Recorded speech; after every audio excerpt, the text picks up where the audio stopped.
જય શ્રી કૃષ્ણ, રાધે રાધે. પ્રભુ નંદકુમાર ઉમેશ સ્વામીની વૃષભાનુજા કૃતાર્થમ ન સંશય. સમગ્ર વલ્ભીય સૃષ્ટિને મારા ચાજાથી જય શ્રી કૃષ્ણ. હવે વાલા વૈષ્ણવો, આજે આપણે પુષ્ટિ પ્રસંગમાં કૃષ્ણ ગોકુળ છોડીને મથુરા જાય છે ત્યારે જશોદામાનો અને નંદ બાવાનો વિરહ અને તેમની વચ્ચે જે વાર્તાલાપ થાય છે તેના વિશેનો સુંદર પુષ્ટિ પ્રસંગ કરીએ. થોડો વિરહ ભાવાત્મક પ્રસંગ છે, તો વાલા વૈષ્ણવ શાંતિથી સાંભળજો. અને આપણે કૃષ્ણ માટે કેવું દિલમાં થાય છે આ પ્રસંગ સાંભળતા તે પણ આપણે અનુભવશું. તો જ્યારે કૃષ્ણને જવાની તૈયારી થાય છે મથુરા, ત્યારે નંદબાવા ચૂપચાપ રથ પર કાનાના વસ્ત્રો અને આભૂષણોની પોટલી મૂકી રહ્યા હતા. ત્યારે દૂર ઓસરીમાં મૂર્તિની જેમ માથું નમાવીને ઊભેલા યશોદાને જોઈને તેમણે કહ્યું કે કેમ દુઃખી થાઓ છો યશોદા? પારકી વસ્તુ પર આપણો શું અધિકાર? એટલે કે કૃષ્ણ તો આપણે છોડીને જતો રહ્યો એટલે પારકો છે, પારકો થઈ ગયો, તો એની વસ્તુ પર આપણો શું અધિકાર? યશોદાએ માથું ઊંચું કરી અને નંદબાવા તરફ જોયું અને તેમની આંખોમાં ચોધાર આંસુ ભરાઈ આવ્યા હતા. નંદ નજીક આવ્યા. યશોદાએ ભારે અવાજે કહ્યું, તો શું કાના પણ આપણો કોઈ અધિકાર નથી? શું 11 વર્ષ સુધી આપણે અસત્યને વળગીને જ જીવતા રહ્યા? નંદે કહ્યું, અધિકાર કેમ નહીં, કનૈયો ગમે ત્યાં રહે, પણ રહેશે તો આપણો જ લલ્લો ને, એટલે નંદ જશોદાનો જ લલ્લો કહેવાશે. પણ તેના પર આપણા કરતાં દેવકી અને વસુદેવનો પણ અધિકાર વધારે છે, કારણ કે અત્યારે તેમને કનૈયાની વધુ જરૂર છે, કારણ કે તે તો ફક્ત બસ જન્મ આપીને જ અહીંયા આવી ગયા છે, એટલે એનો પણ અધિકાર બને છે. એમ નંદ બાવા જશોદામાને સાંત્વન આપે છે. યશોદાએ ફરી પૂછ્યું, તો શું મારી મમતાનું કોઈ મૂલ્ય જ નથી? નંદ બાવાએ થાકેલા અવાજે કહ્યું, મમતાનું તો ખરેખર કોઈ મૂલ્ય હોતું જ નથી યશોદા, પણ જુઓ તો ખરા, કાનૈયા 11 વર્ષમાં આપણને શું નથી આપ્યું? ઉંમરના ઉત્તરાર્ધમાં જ્યારે આપણે સંતાનની આશા છોડી દીધી હતી ત્યારે તે આપણા આંગણે આવ્યો, લાડ લડાવ્યા આપણે. તને નથી લાગતું કે આ 11 વર્ષોમાં આપણે જેવું સુખ જીવન જીવ્યા છે તેવું ક્યારેય જીવી શક્યા ન હોત? એટલે કૃષ્ણની હિસાબે અત્યાર સુધી આપણે સુખી જીવન જીવ્યા. એમ નંદ બાબા યશોદાને દિલાસો આપે છે કે પારકી વસ્તુ પાસેથી બીજી કેટલી આશા રાખી છે યશોદા?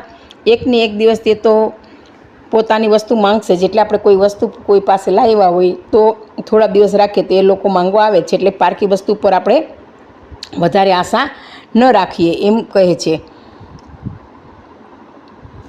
તો કાનાને જવા દો યશોદા. યશોદાથી હવે ઊભા રહેવાતું નહોતું. તેઓ ત્યાં જ ઘરની પર ધરતી પર બેસી ગયા અને બોલ્યા કે તમે મને શું ત્યાગવા માટે કહી રહ્યા છો?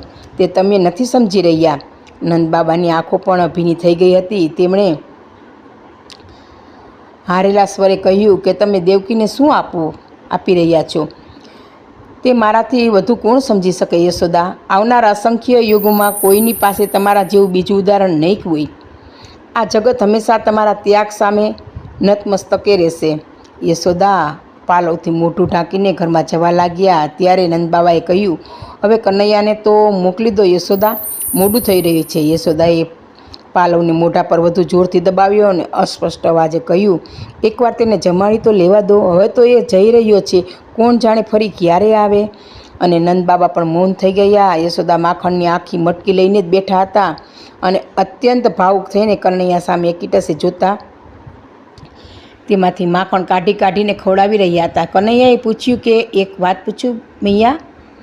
યશોદાએ આવેશમાં જ કહ્યું, પૂછ લલ્લા, તું તો રોજ મને માખણ ખાવા બદલ વઢતી હતી મૈયા, તો આજે તારા પોતાના હાથે કેમ ખવડાવી રહી છે? યશોદા ઉત્તર આપવા માંગતા હતા, પણ તેના મોઢામાંથી શબ્દ ન નીકળ્યા, કારણ કે તે રડમસ હતા. તેઓ ચૂપચાપ ખવડાવતા જ રહ્યા. કાનાએ પૂછ્યું, શું વિચારી રહી છે મૈયા? યશોદાએ પોતાના આંસુ રોકીને કહ્યું, વિચારી રહી છું કે તું ચાલ્યો જઈશ તો મારી ગાયો કોણ ચરાવશે? કાનાએ કહ્યું, જરા મારા વિશે તો વિચાર કર મૈયા. ત્યાં મને આ રીતે માખણ કોણ ખવડાવશે? મારાથી તો માખણ છીનવાઈ જશે મૈયા. યશોદાએ કાન્હાને ચૂમીને કહ્યું કે ના લલા, અત્યારે તને દેવકી રોજ માખણ ખવડાવશે. કનૈયાએ ફરી કહ્યું કે પણ તારા જેવો પ્રેમ કોણ કરશે મૈયા? જો વાલા વૈષ્ણવ, કહેવાય છે ને આપણા પુષ્ટિ માર્ગમાં આપણે ઠાકોરજી પુષ્ટ કરાવીએ છીએ ત્યારે યશોદાના ભાવથી આપણે કૃષ્ણને લાડ લડાવવાના હોય છે. જેમ જશોદા કૃષ્ણને લાડ રજમાં લડાવતી હતી, તેમજ આપણા ઘરને રજ બની અને કરવું લાડ લડાવવા જોઈએ. એટલે જ કૃષ્ણ કહે છે કે તે યશોદા માખણ ખવડાવશે, પણ મૈયા તારા જેટલો પ્રેમ થોડો હશે? તારો જેટલો પ્રેમ મને કોણ કરશે મૈયા? હવે યશોદા કૃષ્ણને પોતાની સાથે વળગાડીને ધ્રુસકે ધ્રુસકે રડી પડ્યા. તેને ખૂબ દુઃખ થવા લાગ્યું કે અરે કૃષ્ણ જતા રહેશે, એટલે તે રડવા લાગ્યા.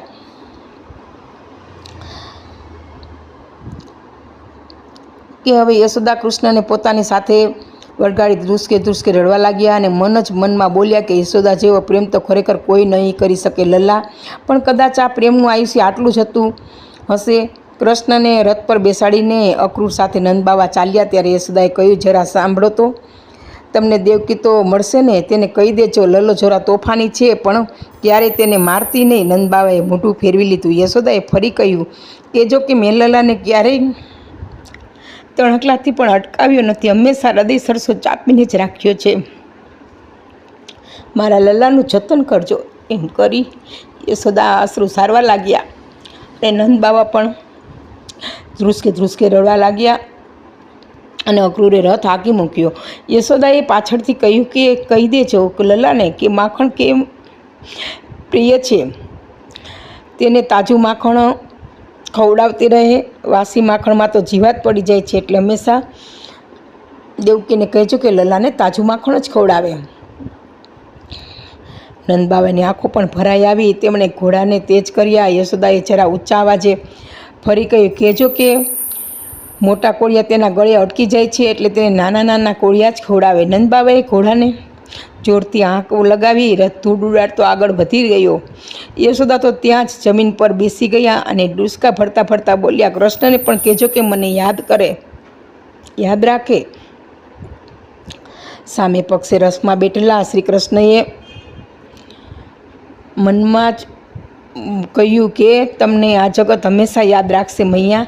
તમારા પછી મારા જીવનમાં જીવન બચે છે જ ક્યાં છે?